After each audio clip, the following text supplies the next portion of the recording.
अस्सलाम वालेकुम व्यूवर्स, मेरा नाम है मेहरान शहजाद और आप देख रहे हैं मेरा यूट्यूब चैनल जीएस एकेडमी। आज हम मैट्रिक का यूनिट 4 फर्स्ट एड चैप्टर करेंगे, जिसका मतलब है इब्तदाई तिबी इमदाद। यहाँ पर फर्स्ट इब्तदाई और एड को इमदाद कहा गया है। आइए फर्स्ट पैराग्राफ की बात करते हैं। We all need help at times in our life. हम सबको अपनी जिंदगियों में एट टाइम पड़ सकती है, हेल्प मदद की ज़रूरत पड़ सकती है। Sometimes we may have accidents and we may get hurt. कभी कभार हमारे साथ हादसात हो जाते हैं या हो सकते हैं।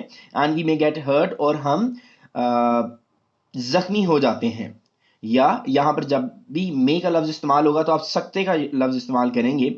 And we may get hurt, हम ज़ख्मी हैं।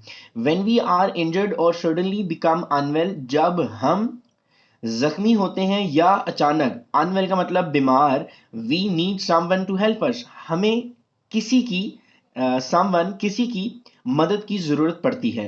someone who knows what to do, ऐसे किसी की जो जानता हो what to do, क्या करना है। It is the temporary and immediate help, ये एक temporary, you may say that वक्ती, एंड इमीडिएट हेल्प फौरी मदद होती है। आप टेम्परेरी को वक्ती और आरजी भी कह सकते हैं। आरजी और फौरी मदद हो सकती है। This timely assistance comprises simple medical techniques. ये यहाँ पर टाइमली का मतलब भी आरजी है। ये आरजी इमदाद सादा तिब्बी महारात पर मुश्तमिल होती है, comma, is most critical to the victims and is often life saving. ये बहुत अहम होती है।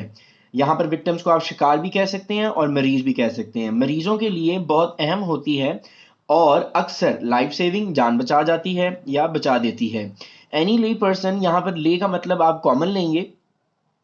कोई भी आम शख्स can be trained to administer first aid. कोई भी आम शख्स को फर्स्ट एड, इब्तदाई तिबी इमदाद संभालने के लिए तरबियत कैन बी दी जा सकती है।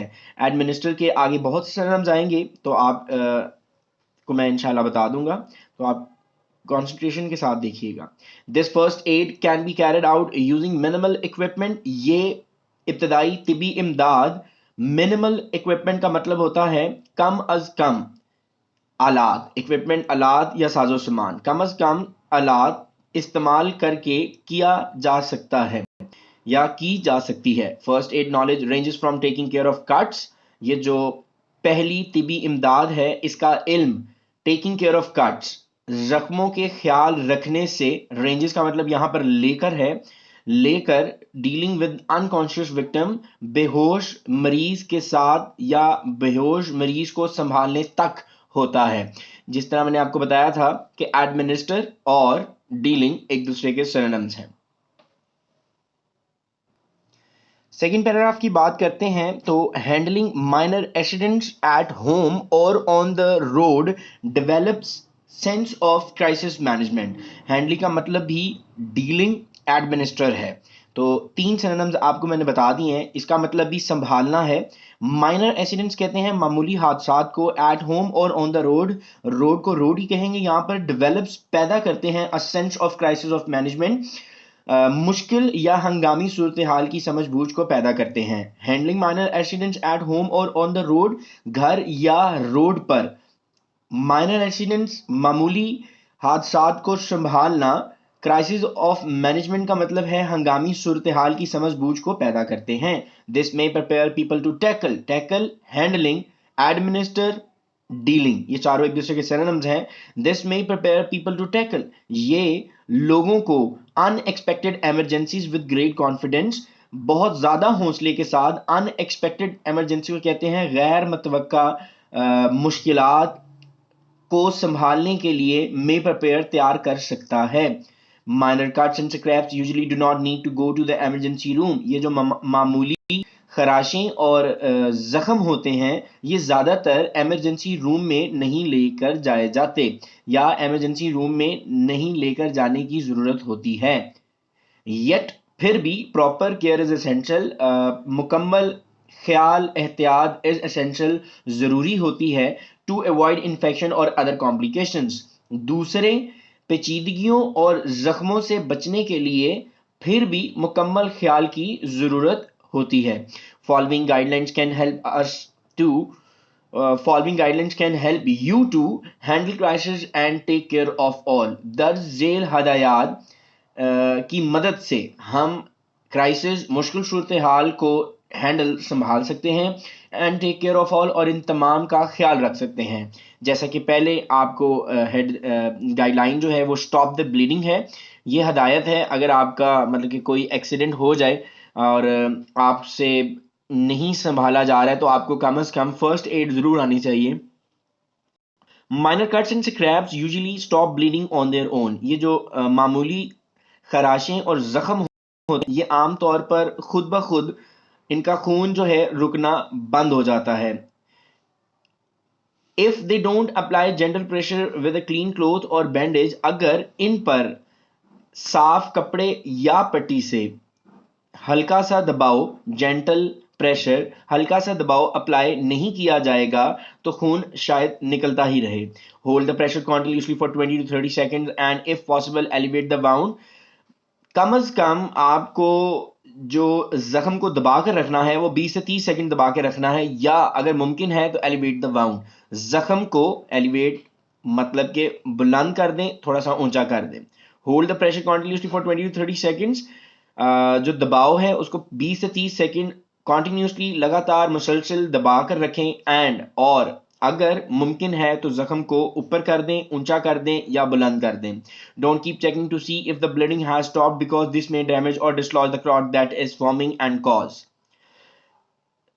जख्म को देखना बंद ना करें अगर खून बंद हो गया है, क्योंकि ये डैमेज नुकसान पहुंचा सकता है, डिसलॉज फट सकता है, क्लॉट जो जमा हुआ खून है दैट इज फॉर्मिंग जो बन रहा है, एंड ब्लीडिंग रेज्यूम और हो सकता है कि दोबारा खून बहने की वजह बन सके। रेज्यूम का मतलब दोबारा, ब्लीडिंग खून, कॉज वजह। इफ ब्लड स्पर्ट्स और continues flowing after continuous pressure seek medical assistance.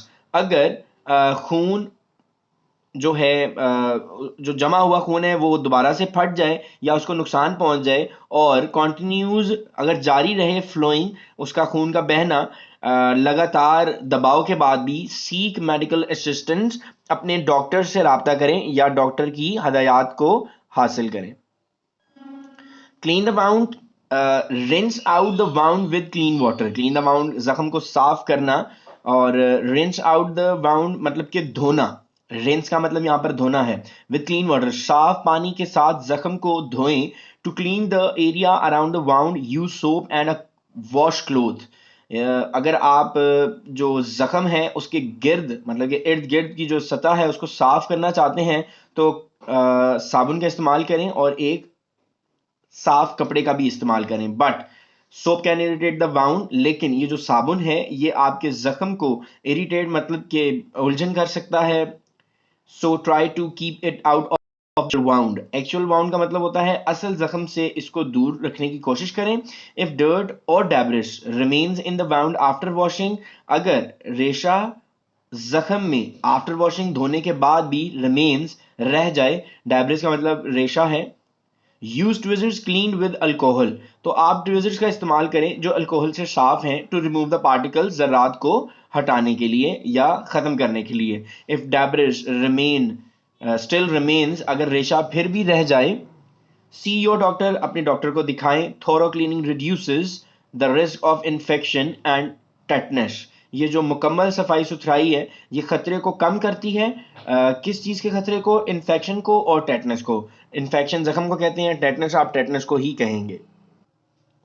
Apply an antibiotic after you clean the wound. Antibiotic आपको पता होना चाहिए कि ये एक क्रीम या किसी भी टैबलेट को कहते हैं जो हम दर्द में खाते हैं, तो हमें एंटीबायोटिक अप्लाई करनी चाहिए। यहाँ पर क्रीम की बात हो रही है। After you clean the wound apply an thin layer of antibiotic cream और ointment to help keep the surface moist.